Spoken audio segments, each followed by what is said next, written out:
In this video, I explain Hisense Smart TV won't turn on. Today we are gonna show you how to fix your Hisense TV if it's not turning on. We are gonna show you several methods for fixing this problem. Method 1.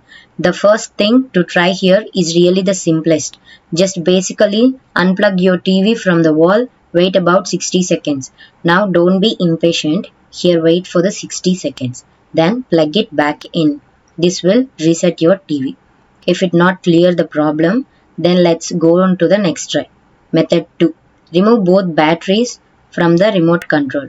Press and hold the power button on the remote for 15 seconds. Then put the batteries back in the remote. Then try to turn on the TV. If it not clear the problem, let's go on to the next try. Method 3. This is the last thing. Usually we'll do the trick, but this is a factory reset. So we are gonna reset your TV.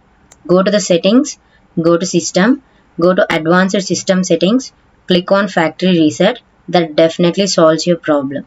If this video helped you out, please leave a like and comment down below. If this worked for you, thanks for watching.